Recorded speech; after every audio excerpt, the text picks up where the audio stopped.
Okay, so where is the full screen?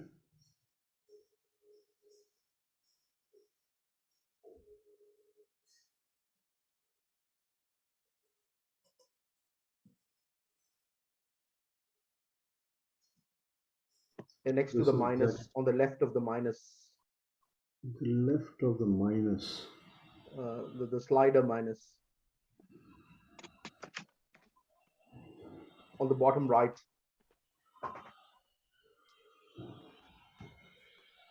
Uh, Let me check this. Screen share is paused.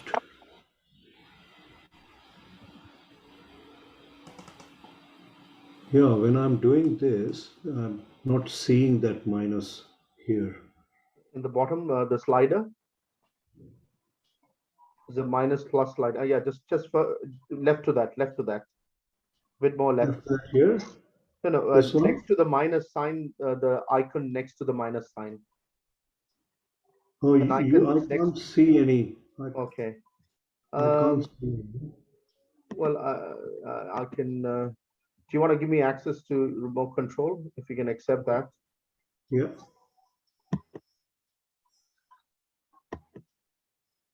Yeah. Yeah. Good. Okay. Fantastic. Yeah. All right. Okay. So, good afternoon, everyone. Today we are going to actually start with the integration management.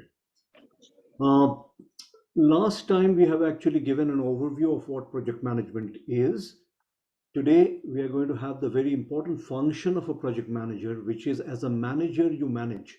So what do you manage? You manage various elements of a project, and what you do is integrate various elements into one, and therefore one of the key functions of a project manager is integrating. Now, I know many of you are actually students of business management. So you aspire to be a business manager. Many of you have already been a business manager, and many of you are aspiring to be a manager. So one of the management function is basically integrating or coordinating. Now, just to give you a quick example, for example, you plan to start this evening.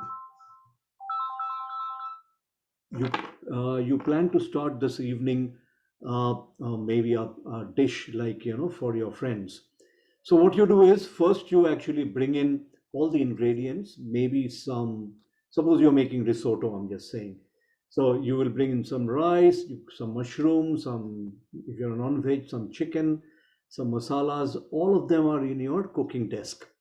Now, as a manager or as a chef managing this cooking, obviously you need to integrate all of them so that you know which proportion of which goes, what are the stages and phases of the cooking, which will be heated first, which will be added later. All this put together then finally becomes a fantastic dish. Now, why is that important? Because that's a managerial function. Now, another example for you to understand the integration is, suppose you're building a house. Now, in the house, there will be different compartments. That means there will be bedrooms, there will be drawing rooms, there will be kitchen, there will be toilets, and there will be civil work, there will be electrical work, and there will be, uh, also maybe gardening work. Now, each of them are very, very different expertise. So the person who knows how to do civil construction may not know how to do electrical connections.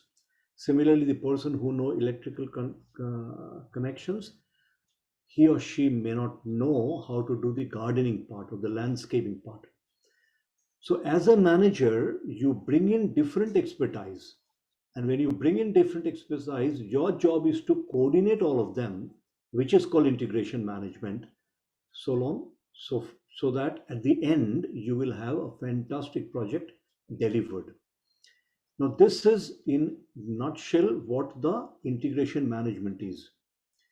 Why I'm spending a little extra time in explaining the integration management, because I've seen many top project managers, they struggle with integration management when there is question what you want to integrate, why you want to integrate, they struggle because they know what they're doing, but they can't explain.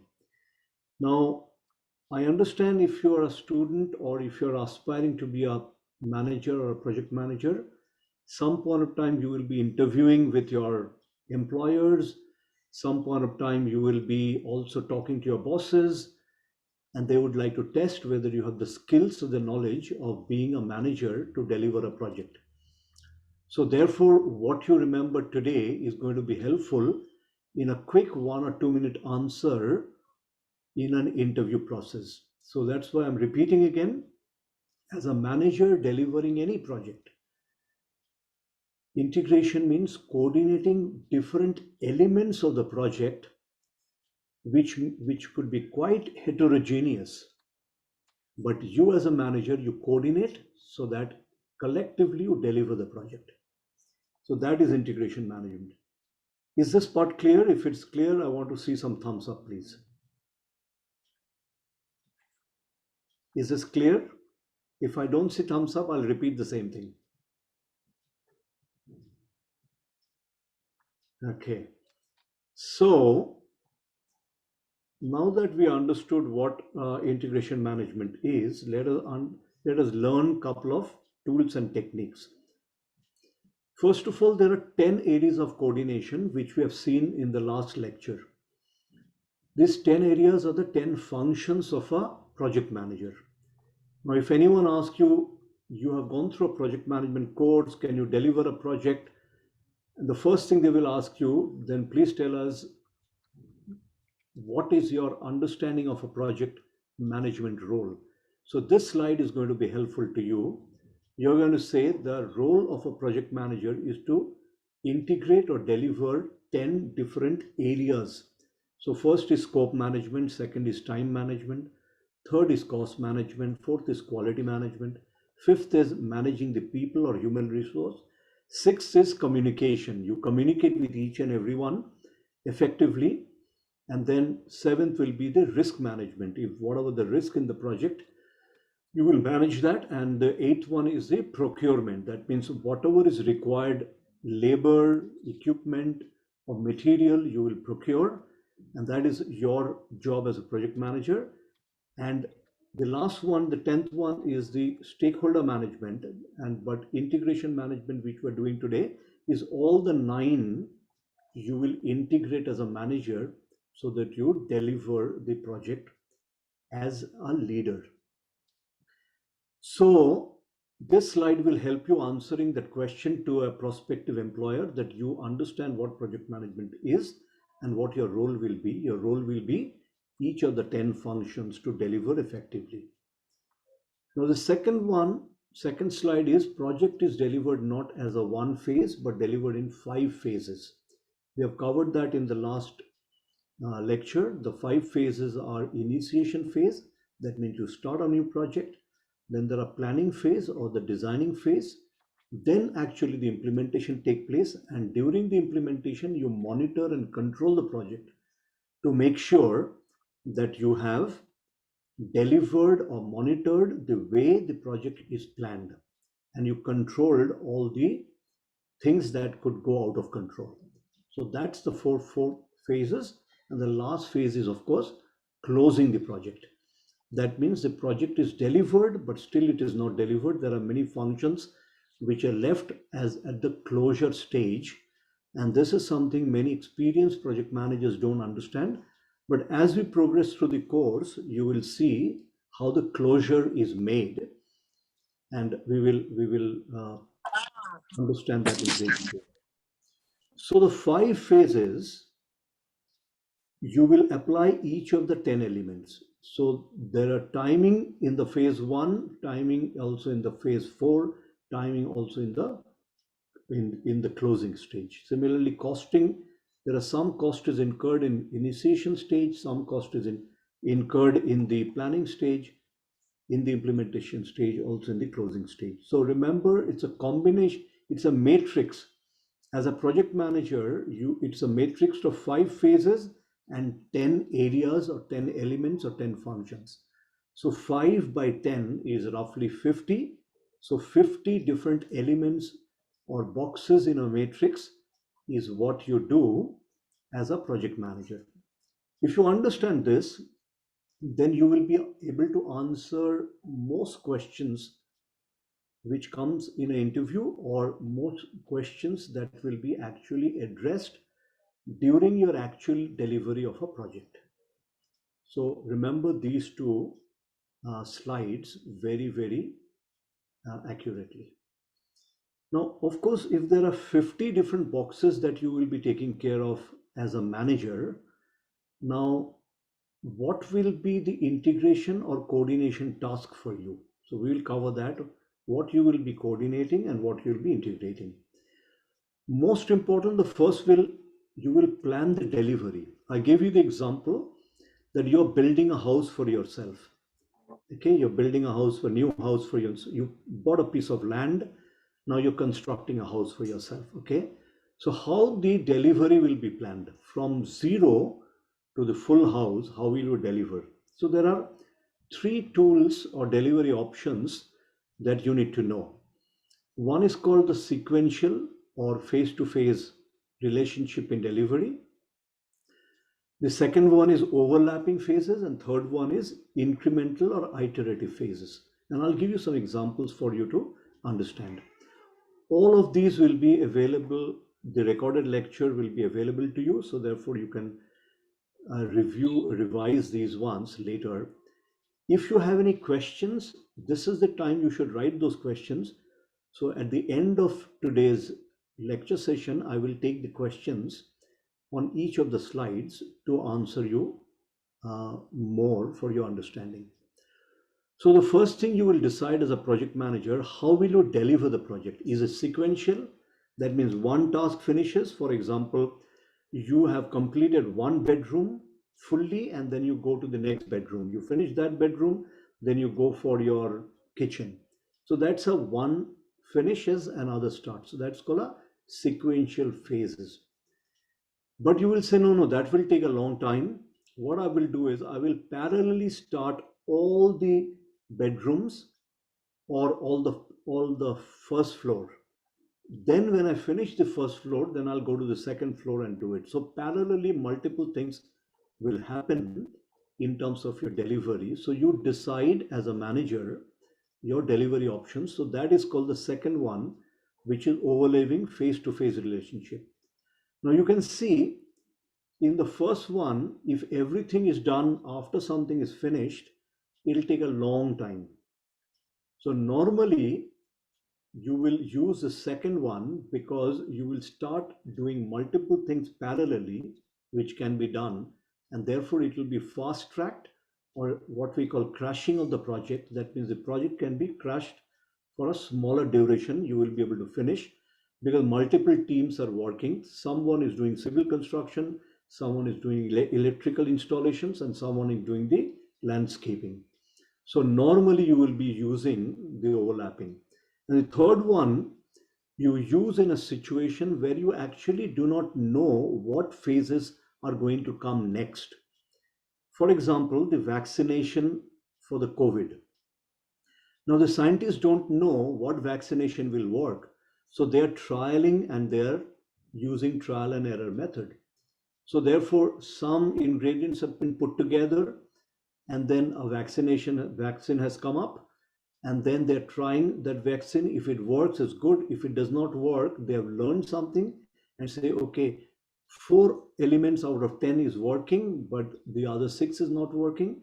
The next phase of the vaccination development project is how to also get right the 6 areas of disease control. So there what happens is that until the first phase is complete and you get the results of the first phase, you are not aware what is the next phase and what are the tasks. Because out of the 10 areas of disease control, you do not know the vaccine that you created in phase 1, which of the 10 is actually delivered and which of the 6 is undelivered.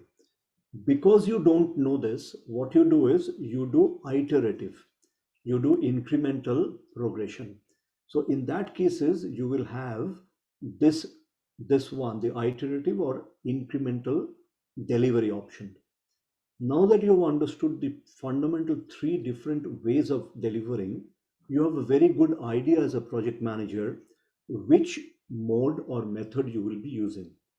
Okay, so that is the first thing. So that's what I say. Firstly, plan the delivery. Once you plan the delivery, for example, you plan the delivery as overlapping phase to phase relationship. Now you have to plan how you will coordinate as a manager the total project. That is the 50 boxes that I talked about, 10 functions and in 5 phases. So secondly, therefore, you will plan the coordination, and the coordination is the integration. Integration means you as a manager integrate each of the 10 elements and 5 phases, and different workers, different materials, different risks, different issues, all you coordinate as a manager, as a bandmaster. And as a bandmaster, you are the leader who is driving the whole project. Last time I gave you the example that the manager of a football team is standing outside when the game is going on. 11 players are playing the football in the field to win a match, but really the person who is coordinating everything is the manager who is outside the field. You will see how the managers keep noting it down, keep deciding what's happening, whom to replace, whom to introduce, what point of time.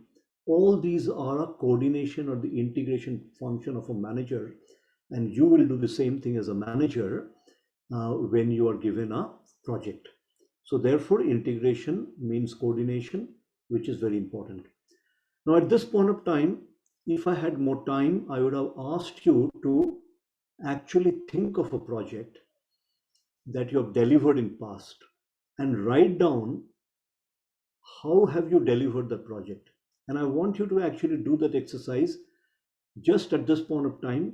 Just spend half a minute to write, think of any project that you have delivered in past, and to think, have you decided whether the project will be in one of the three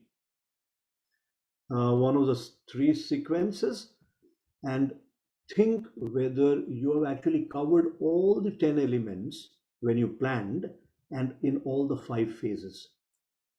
Now, because there's no time, I will not spend time to ask you to share, but I will encourage you to share in the Utopia platform. In the platform, you will have communication between participants. So if you share your story and you learn from other story, you will see that you will be learning faster.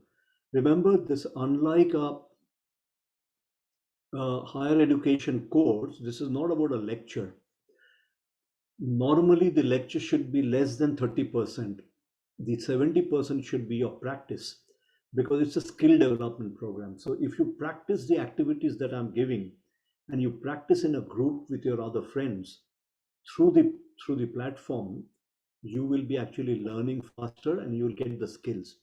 Otherwise you will have all the knowledge, but because you have not put the knowledge into a specific project, you will not be able to really learn the skills. So I will encourage you to write down any project you have done in past. The project could be as simple as going on a holiday.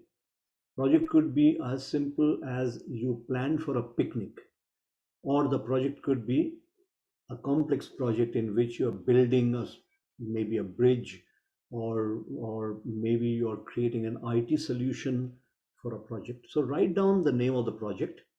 Okay, I'll encourage all of you, just write down so that you'll remember what was the activity.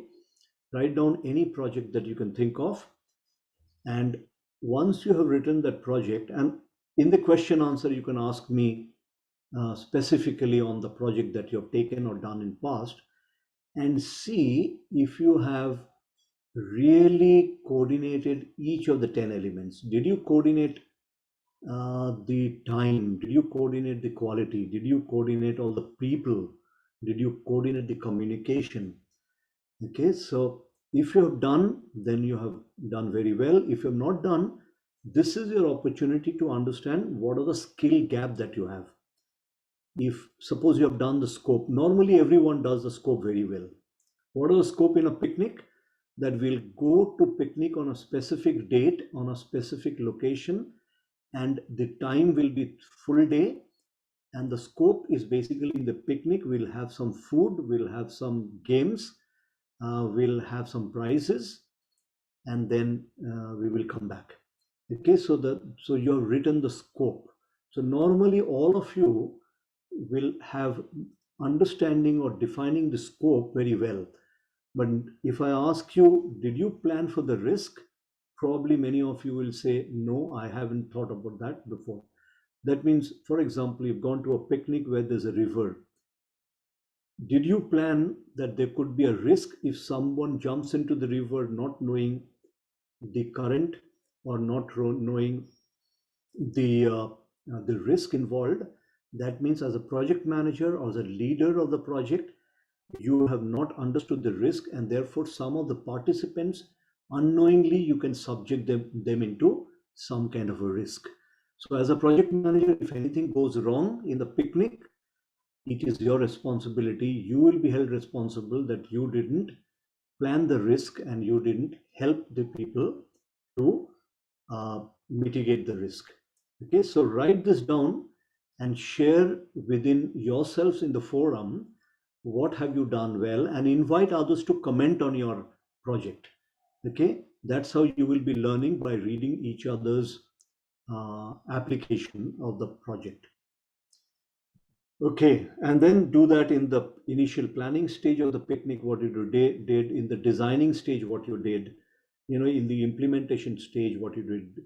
You carried a whole lot of food because that was in scope, but did you implement it perfectly because the food may have been cold? Did you carry enough stoves or gas heater so that the food is served hot? Okay, so that's what you will be implementing or monitoring and control uh, during the picnic. So I want you to apply your mind, because the course is about developing certain skills first in your mind and then execute through your hands and your thought process. Okay. So we planned the option, and then we decided what we should integrate. Now I'll give you a tool. Suppose there are 7 different items that I've given you that you will keep in mind while you are delivering a project. Okay, whether it's a complex project or it's a very simple project like going to a picnic, you will probably need these ones. And these 7 are not exhaustive. There are many other areas of integration which you will be doing as a project manager. But these are the key ones, and therefore I brought those key ones for you to remember, either doing the project or in the interview when someone asks you, what have you learned to be a project manager? I want you to learn at least the 7 different elements here. What are the 7 different elements? As a manager, you decide the governance structure, how you will be governing, what's the protocol you will be using in overall leading the project. Okay, I will talk a little bit more about that later. In the next 7 slides will be, next 7 sections of the slides will be covering each of them. The second one is stakeholder management. Who is a stakeholder? Many project managers do not even know who all are your stakeholders.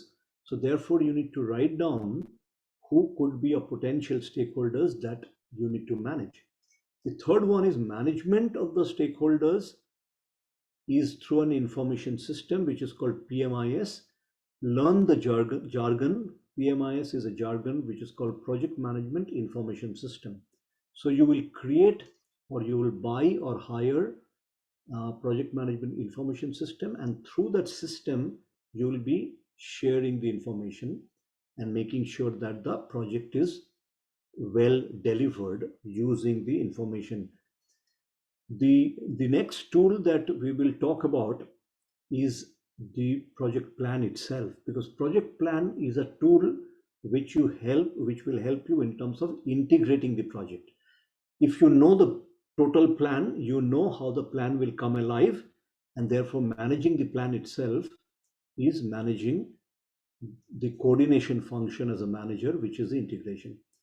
Now, the fifth one is, I already gave you examples of, there are various issues and risks which you need to think prior to the prior to the project getting delivered, and during the project getting delivered, you need to resolve all the issues which comes up, and you have to resolve any risks which can come up or which has already come up. Okay, so that is also an integration function of a project manager. The sixth one is managing changes, because what you planned does not go always as a as like a clock. There are problems and there are changes for various legitimate reasons, and sometimes not so legitimate reasons. Changes do take place or requests do come in to you as a project manager. So managing changes is your job. You are the boss, you're the manager, you're the leader. All change requests will come to you, and then you will manage the changes, and there are processes for that. In the next 10 to 12 weeks, when we cover, you will be covering all of these ones. And the last but not the least is the managing the closure, managing the project closure. Imagine that you have thrown a party, the party is over. Do you think the project is over? The answer is no, because everyone has gone home. But in the venue, the chairs in that corner, there are rubbish which is in different locations, uh, it's not clean. There's some extra food has been left over. You don't know what to do with it. So when you think the project is over, actually the project is not over. There are many other things which needs to be then done at the end of the project. And therefore, we will be learning as a project manager how to close a project, how to close a project. Okay. So that is also part of the leadership role that you as a project manager will be undertaking. So let's see uh, how you will be integrating the project. Each of the seven we will go through quickly. The first one is the governance. Now, the governance means it's like a board of governors. Overall, the board of governors manages the governance of the organization, in this case, the project. There are various ways of governance, but I've given you three simple ones here. One is a simple structure, which is a project base. That means you consider the picnic as only one project, and therefore you are the boss. Project manager has the authority, and you decide that my governance model will be a simple single project delivery, and that's your governance model. The other one could be a program based. For example, I gave you the example of you building your own home. Now, in your home, there are projects within the projects. For example, there's a one project to build bedrooms, another project to build kitchen, another project to build a swimming pool. There could be another project to create a front garden and the back garden. So this could be taken as projects within the projects. Why? Because these are apples and oranges. The person who knows how to do a swimming pool may not know how to do gardening. Okay, so therefore you can have all these as programs. Similarly, for the house, you may have someone doing civil construction, which is a very different expertise than someone doing the electrical installations, someone doing the interior of your project, interior of your house. Okay, someone who is doing the furniture of your house. These are different projects. So what you can do is you can have a governance model in which you'll say, I'm building my own home from start to end, and I will consider as different projects. And if there are 5 different projects, I will handle each of them projects separately. And overall, this is called a program. Okay, overall, this is called a program. A program is to build a house, and within the program, there are projects of civil projects, electrical projects, or landscaping projects, or swimming pool projects. Okay.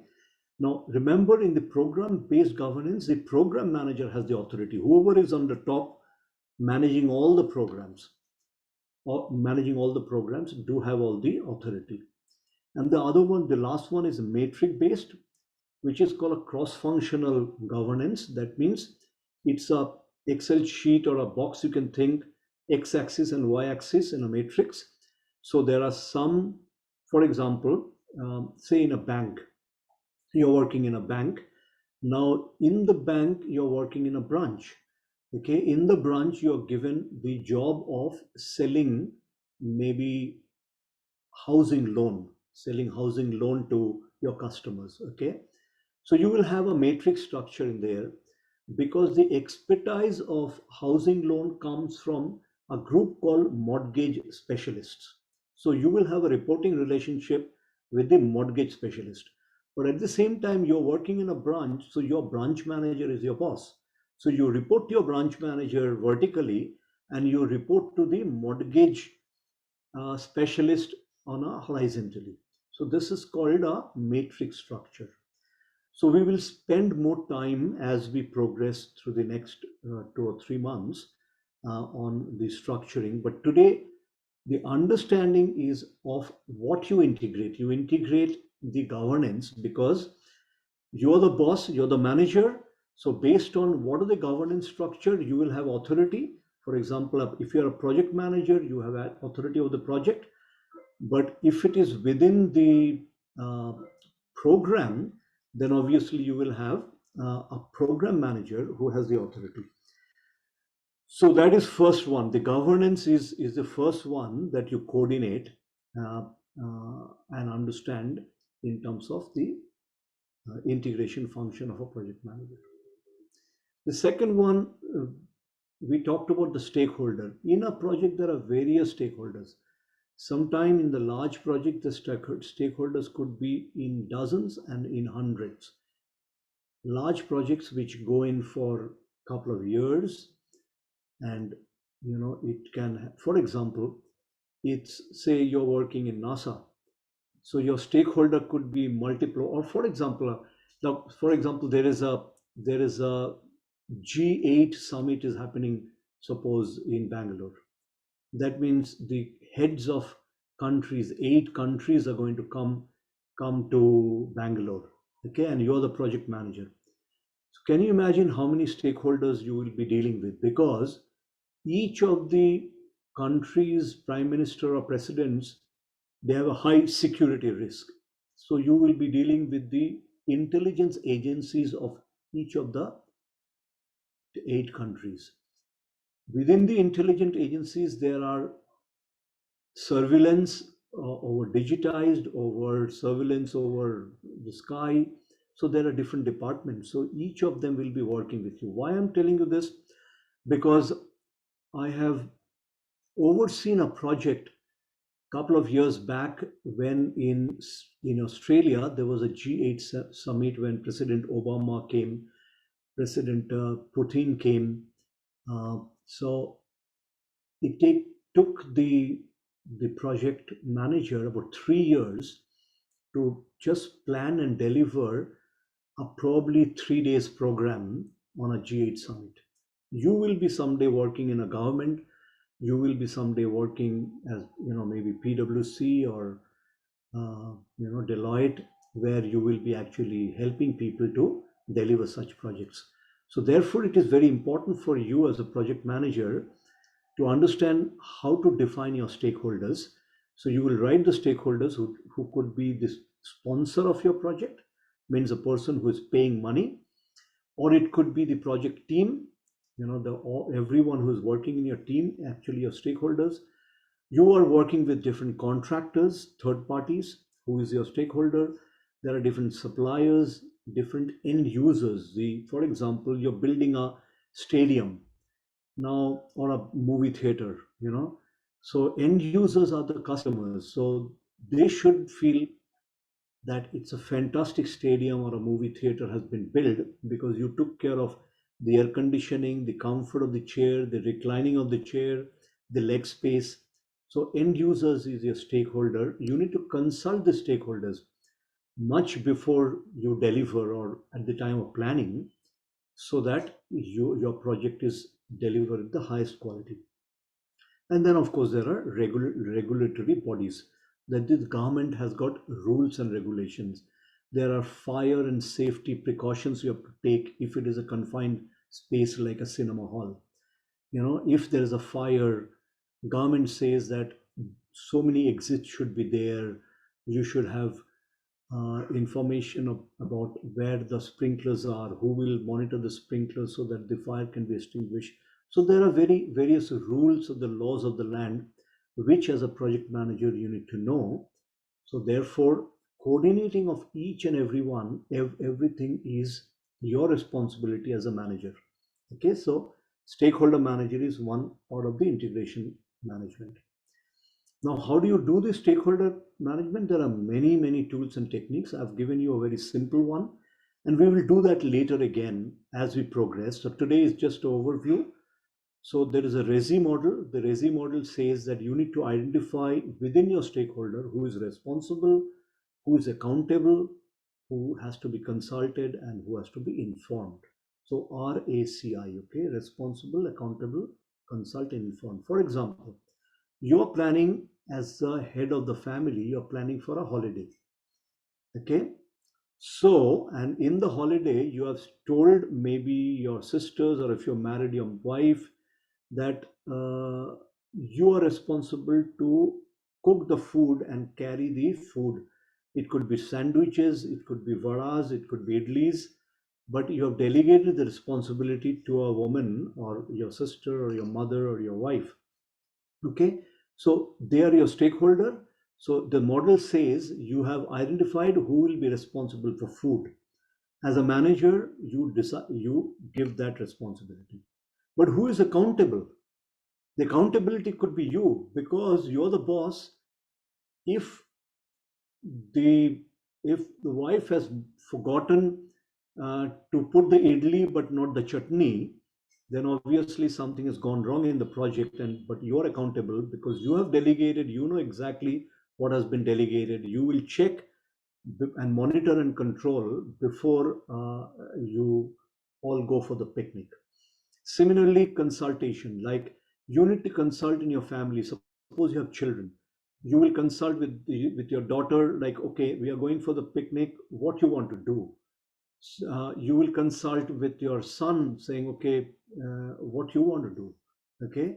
So similarly, you will identify the stakeholder and say you have to consult what the stakeholders need in the project called picnic. And some people will have to be kept informed.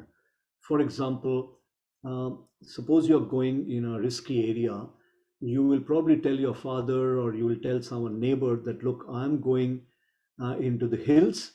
I'm just keeping you informed because if I don't reach back by 6 o'clock in the evening, you might think that you need to inform someone that we are lost, or you know someone has to be told that to check about our welfare. So completely different person needs to be informed. So this is a model for governance where you identify the stakeholders, give them specific responsibilities, but you as a boss use the RESI model to manage or govern or integrate or coordinate. Okay, we will see this more as we progress, but today is an overview. So this is about stakeholder analysis. The next one, in coordination, you also use communication, because communication is a means or a tools for coordinating or integrating a project. That's your responsibility. Now, what is communication? Basically, there is one person wants to send a message which is maybe decoded, and another person receives it and decodes the message, and the comprehension happens. And if there's no noise in between or no filters are required, then the perfect communication took place. But in the communication technology, as we progress, there's one full day I will spend on communication technology. You will see most of the time what has been communicated by you as a project manager has not been received 100% by maybe your stakeholders. So we will see how communication can be used for perfect communication and therefore the best governance. Now, what to communicate? There are routine communication, there are ad hoc communication, and there are special request communication. Okay, routine means suppose you're doing a project, your house building project, it's a 12-month project. Every month there should be a routine report, how much has been progress.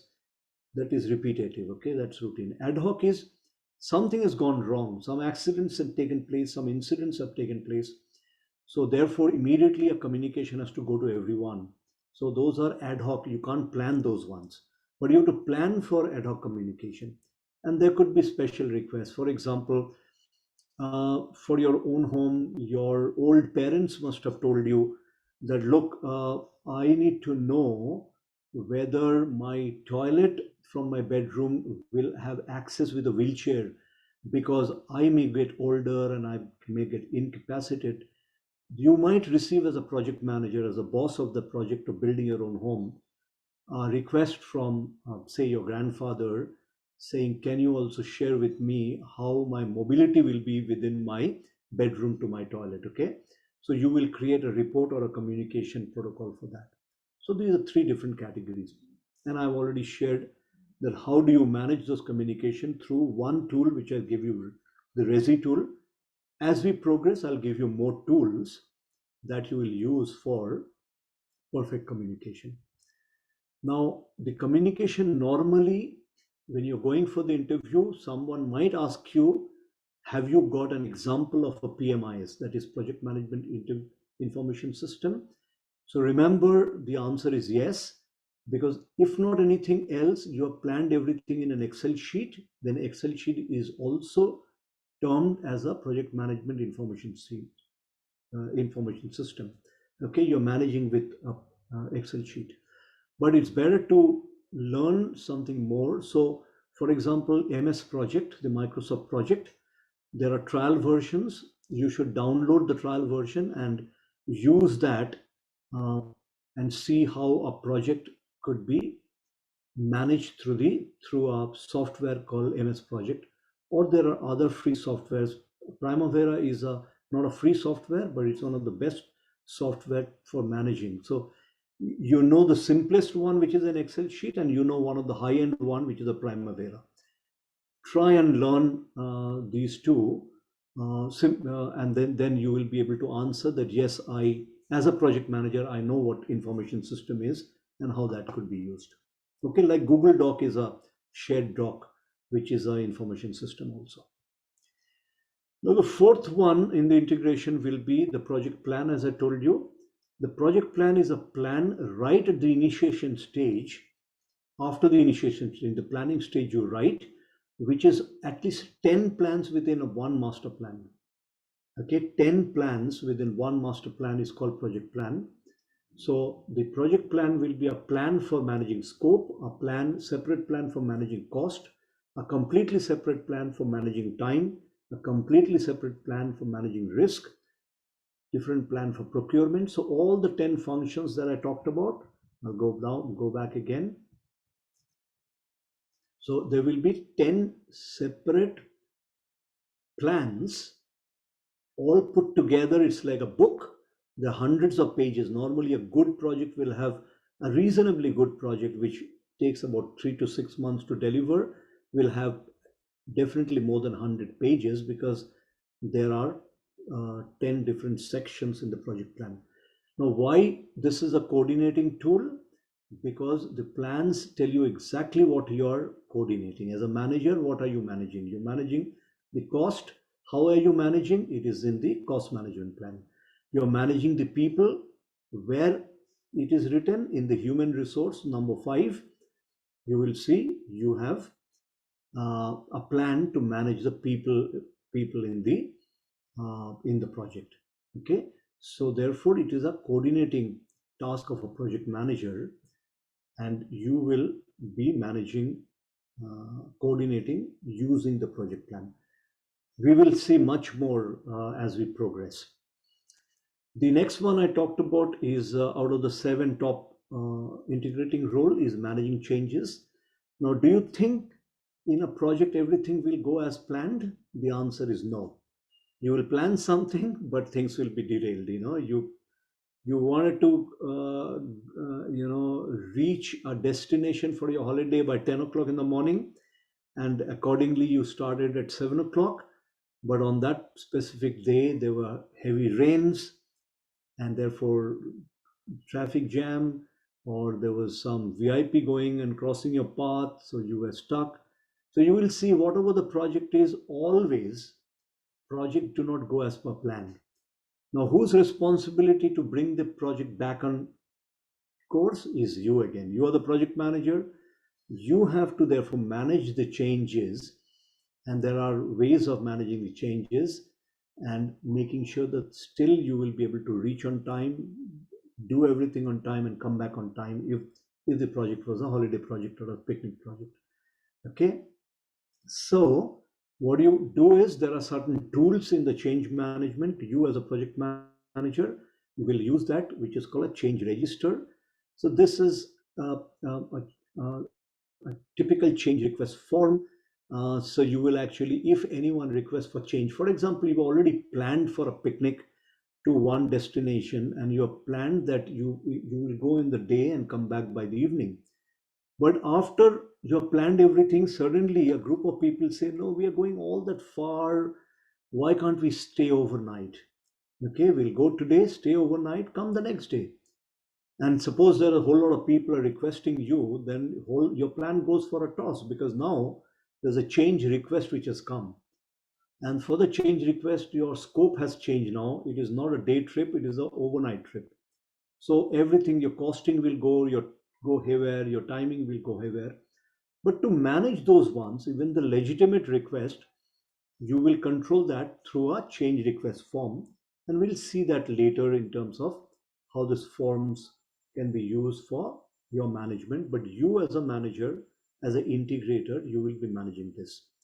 Okay, and the change request forms, when you update your plan, there is a process to update the plan. The very, very simple process. You cross out, you don't delete version 1 of the project plan and version 2. In the version 2, if it is updated, whatever has been crossed out, you use a cross out like this.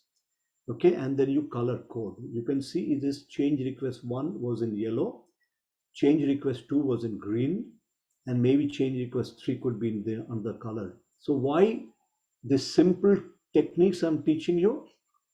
Because this is a skill, how to write and update a project plan. The skill is very simple. When you update, you don't delete, you cross out, and you color code those ones. So for example, you will see in the version control, the dates are there, which is in yellow.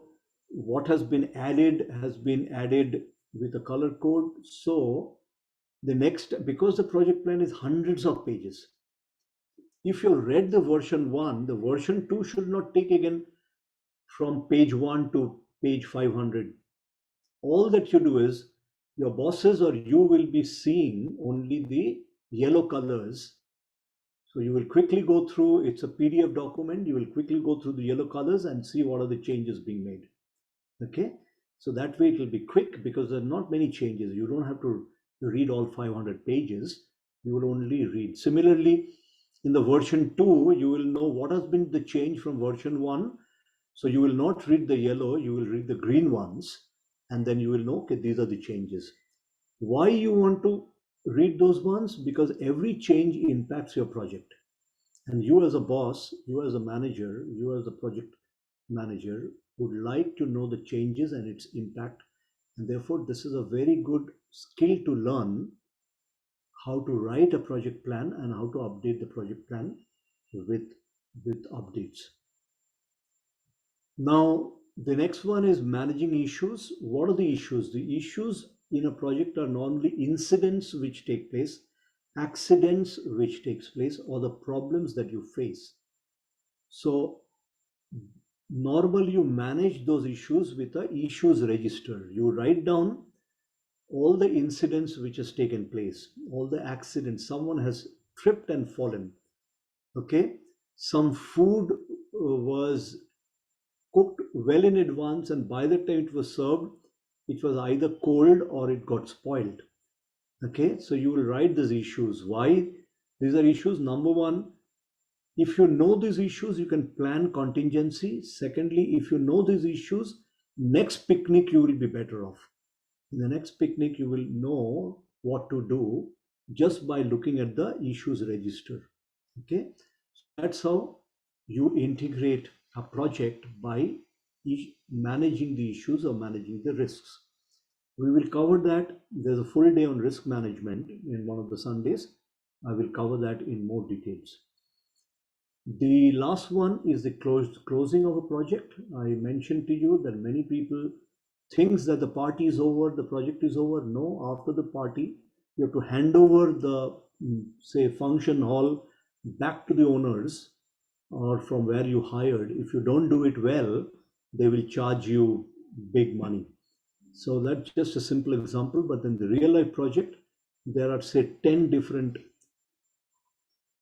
actions that you need to take to close, which is, first of all, handing over communication is important. You will say, on 30th of June, I will finish this project. So that's a communication for your sponsor to come, walk through and check whether the playground that was your project, or the cinema hall that was your project, is done the way they wanted it.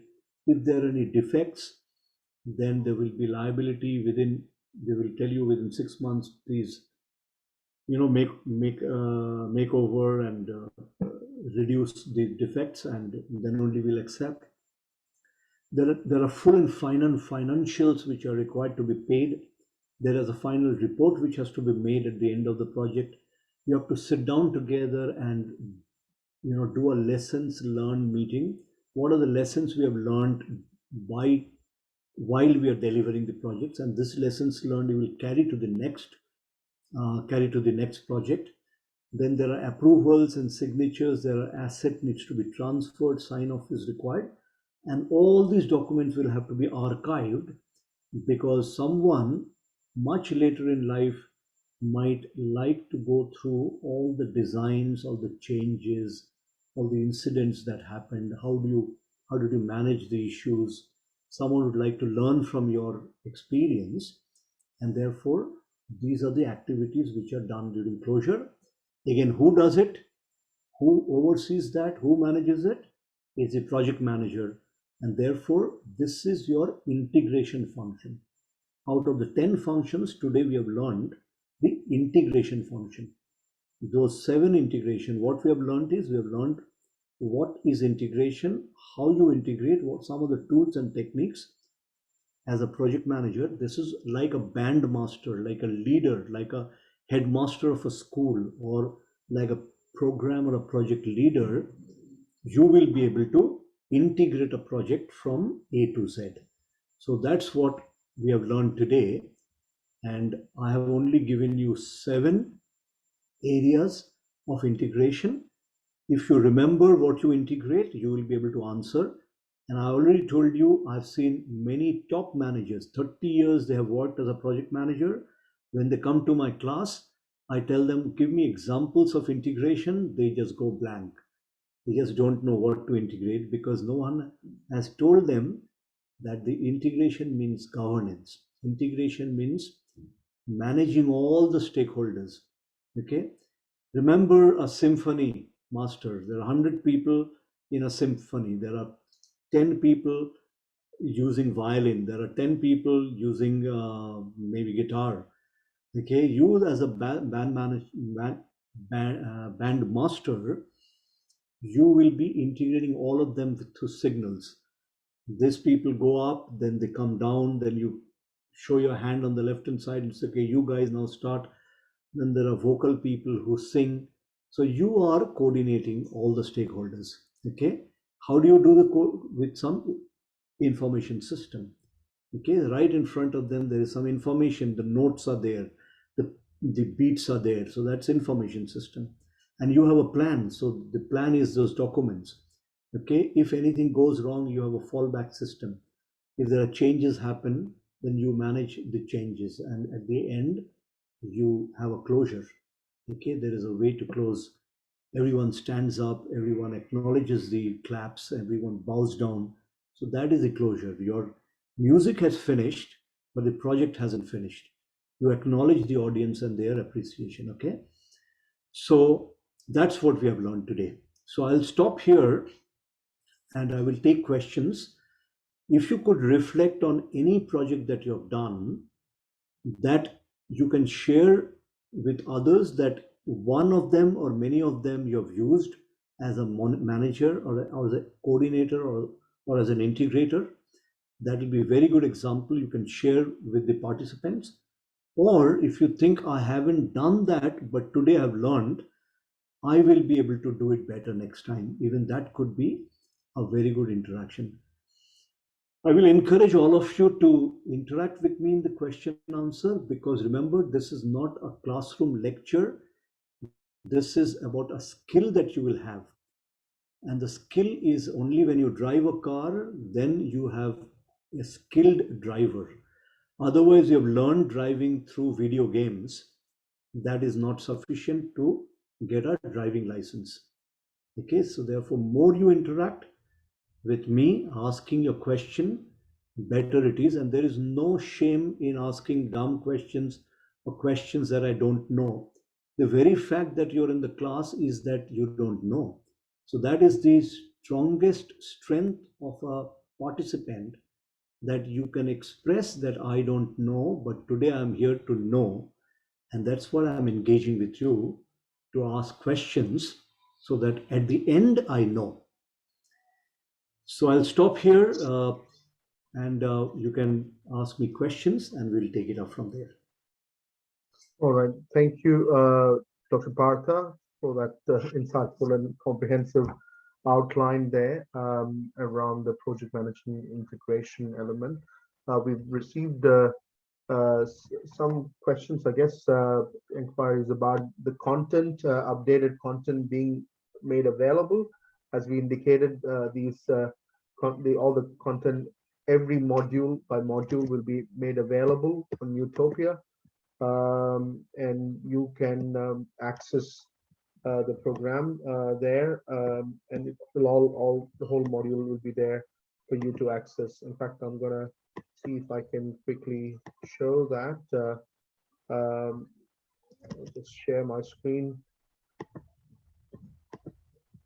So every week, as we go, once you log into Utopia under the project management knowledge course or the program on the InQ community, every week you will see a tile for each of the week, and you'll be able to see the video recording, as well as you can see all the information being available for that presentation, and you can obviously interact as well. So this session that we went through, project management integration, you will have the course content presented, as well as the video recording, which will be posted by this week ahead, and you'll be able to access the content. As Dr. Partha mentioned, that we would encourage you to interact and engage with the community and the rest of the crew here. You will have tasks, as well as you can have discussions as well. So obviously posted a discussion thread for you to share your details of the project that you may have managed, and highlight the type of delivery and any integration elements that you may have covered, so you can engage in a discussion. We'll also be posting some case studies. There's been an inquiry or question in relation to whether we can have access to some case studies. Of course, the broader program has got case studies and engagement interactive, but we will definitely post certain case studies as we go along for various modules. Dr. Partha, you want to add to that? Some students have asked for some case studies. Yeah, sure, we can do that. Most important, remember, this is a skills program, and I will keep on saying this: only way you can get skills by practicing it. So use any any example any example from your past, okay, and try and apply what you have learned today. It could be one line, doesn't matter, because ultimately what skill you will get is a mindset of a project manager. Once you've got a mindset of a project manager, you could be a project manager anywhere in the world. This is what we are sharing with you, is the Australian formal project management qualification, which is valid worldwide. You can apply a job in India, you can apply a job in Middle East, you can go to US, Canada, Australia, UK. This is gold standard. You can confidently say that I know project management. Okay. The only thing is you know project management, but can you apply project management in a project is where your skills will come. Okay. So therefore, I want you to practice applying the 7 steps that I've given you. Just write down in one line, not elaborate. Just spend 15 more minutes or 20 more minutes and then write down and share in the forum and then have a conversation with each other. Okay, so that means you know how to coordinate a project, how to integrate a project. If you've done in past, no problem, very good. But if you've not done, you can say, I should have done this, or I could have done this, or in future I will do this. Each of the 7 areas. That means you now got a skill because you got an understanding and you can show that in the same project you can apply that skill for integrating the project as a manager. Remember, project managers can go from project to project. You could be an IT student or a finance student, a marketing student, doesn't matter. Project management is a completely different skill. So today you are delivering a construction project. Tomorrow you deliver a IT project. Third day you deliver a vaccination or pharmaceutical project. Fourth day you can do a NASA project or Chandrayaan project. Okay, because this is a complete skill that you have, which has nothing to do with domain knowledge. But by the way, if you are already a civil engineer and you have a project management qualification, your CV will be picked up first because your CV shows what others don't have because you have the knowledge of a civil engineer and the skill of a project manager. And the organizations are looking for someone who can deliver a civil engineering project. So similarly, if you are into information science or IT and you have a project management experience, a skill, that means your CV will be, and you highlight that I'm not only an engineer or a IT or a finance graduate, but I can deliver a finance project because that's how we'll fetch you the interview, that will fetch you the job in the interview. Okay. And what in the next 2 or 3 months, I will give you sufficient uh, knowledge to actually develop the skills. But because we don't have time for practice, therefore I'm asking you to practice yourself. Write down each of the 7. How will you govern? How will you manage the information system? How will you manage the risks and issues? Just write one line. It's there in your head, and that will help you in your getting a good job and probably a promotion in the job. Yeah. Thank you, Okay, Dr. so Karthik. any question? Yeah, I will invite Anubhav Sen to unmute yourself and ask your question around the risk management element. Anubhav,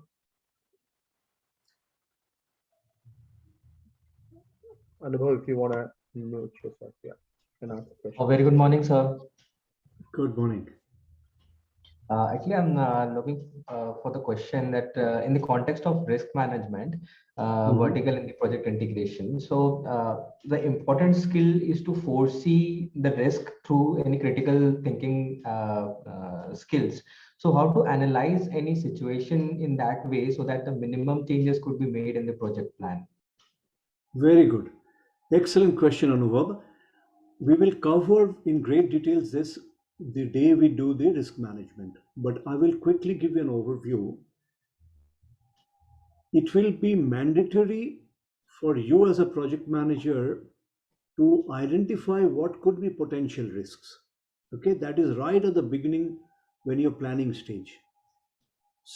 Second is there are tools and techniques in which you will assess the risk and assess the consequences or the impact of the risk on your project. Okay, once you know the assessment of that risk, you as a project manager, you will learn in this course how to bring the risk factor lower and lower. Lower and lower you bring the risk factor, better is the performance of your project. And then what you will do is you will finally implement those lowering techniques so that your project is virtually risk free, or if there are risks, you know how to manage it quickly. Okay, so this is the overview of the competency that you learn the day we do the risk management. But very good question. This is exactly what we'll be doing. You will be doing as a project manager: identifying risk, analyzing risk, mitigating risk, implementing risk management controls, and lastly, making sure the project is risk free or manageable risk, so that no major deviation from your plan to the actual execution. So, Does that is there answer your any question? yeah, is there any tools we have to Yes, use, yes. or is it the game of experience? No, no, no, no. They're tools. It is a skill. I will give you those tools. You will have specific tools, like Resi model is a tool. Okay. So today you have learned, if you have not already learned this before. So similarly, risk management, there are various tools I'll give you. Okay, and those are universal tools. Whether you work in US or you work in Australia or in India, that tool will be relevant. And in the interview, you will be able to speak. So another project manager who is interviewing you will know that Anubhav Sen knows risk management tools and techniques. Okay. So confidently you can speak about those tools, because it's a one language. We speak one language across the world on project management. So confidently you will say, this is my risk management tools that I'll be using, or I have used. Okay. All right. Thank you. Conscious of time, we'll take one more question and wrap it up. I think Anubhav, you had another one to ask quickly. Yes. The second question is how to manage human resource if the PM is struggling to align the team members with the flow of the project goal. Correct. So human resource is one function of the project manager. So we have one full day dedicated to human resource management, in which I will be sharing with you two ways of handling human resource. One way is called how to motivate your staff, your team, or your stakeholder. There are enough number of theories there. I'll give you those tools and theories. And another is your leadership style. Okay, so you can have different styles of leadership. These are all scientifically developed leadership styles. You use the leadership styles at different situation and circumstances. Okay, so that day you will learn how to manage people. That means how to understand what will motivate your staff and what is the leadership style you should have, which is a self development as a leader. Combination of these two will give you the best results from the people who work for you. Any Okay. question, any books you would like to suggest? Yes, you can download a free copy of the PMBOK, P Project Management Body of Knowledge.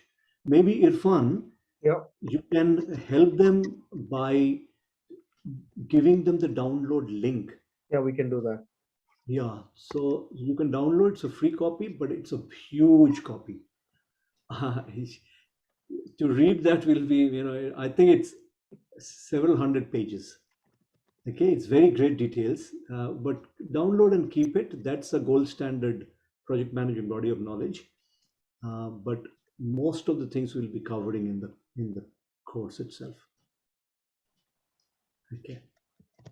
All righty, thank you. Thank you, sir. Any other question, or we'll just wrap up? We're just conscious that all of you have Sunday afternoon to engage in your activities. But yeah, thank you for taking time. Great to kick off the session, and all these details will be posted on Utopia. Please engage on Utopia. We'll have mentors and other our ecosystem partners to interact as well there as we go through the program, and all the content will be there as well. And please do post your thoughts and your comments on those tasks, which will be posted. And of course, we will share some of the case studies as well as we go through. That's all I wanted to carry on today. Thank you again for taking time. Thank you, Dr. Partha, for coming on board for the session and enlightening all of us. Thank you again. Take care and have a lovely Sunday afternoon or evening Yeah. in Australia. Thank you. Take And care. see you next Sunday at 12 o'clock sharp. Thank you. Namaskar. Thank you.